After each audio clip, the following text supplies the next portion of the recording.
So Adam is asking, how do you help a dog who has a lot of difficulty settling down in public?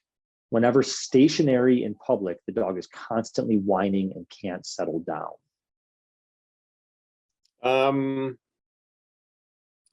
Those dogs are obviously, for me, going back to doing place work in like my environment here, and then first establishing, I think we've gone through this before on how to get the dog to understand that the place is where we want him to settle. So yeah, it's like associate a state of mind with the place instead of just the physical position.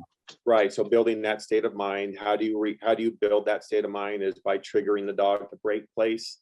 I think we talked about this a lot the last time that you were on. So if anybody's listening to this one and they're like, well, yeah, but how do I do that?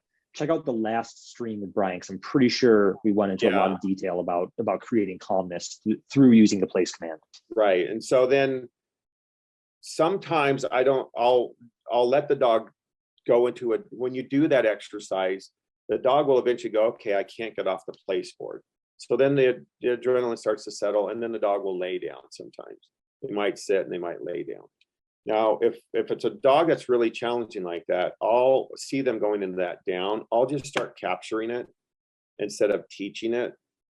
And because the mindset of the dog when it's going in that down is of a calm state, I can't create that sometimes with either luring to downs and things like that. So really hard dogs, I'll say, okay, I'm just going to wait until he goes into the down, and then I'll capture that down. And I've done this before, and then I'll take them out into the real world where they're struggling.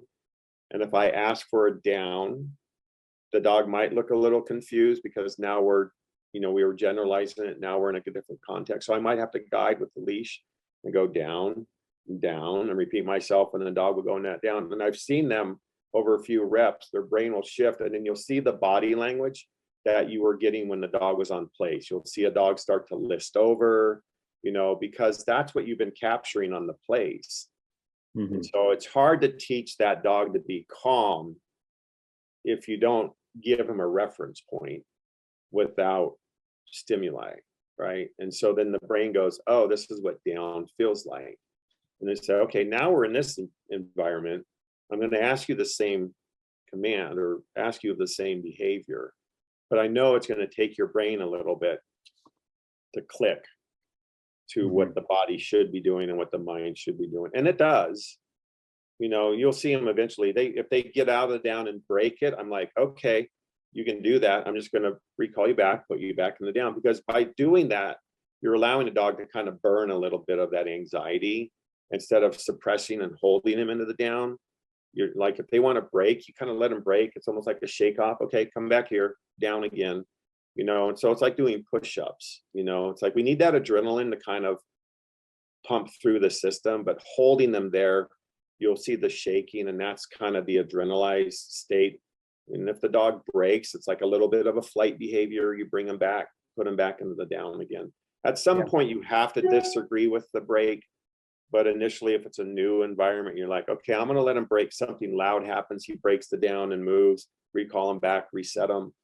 Then that dog can start Rolodexing. Oh, that was that sound. That wasn't a threat. That was this. That wasn't a threat. But allowing him to have that break, which is a flight. And then there's going to be some point where I'm going to kind of check them before they break the down, and might check the leash and go down.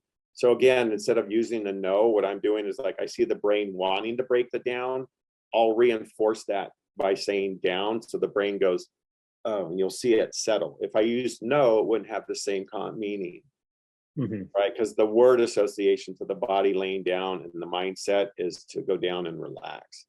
Yep. So if I see the dog kind of starting to do this, I might step in and check the leash and go down. And the brain, you'll see the brain shift. Oh yeah, relax. Oh yeah, relax. That's what I want from the dog.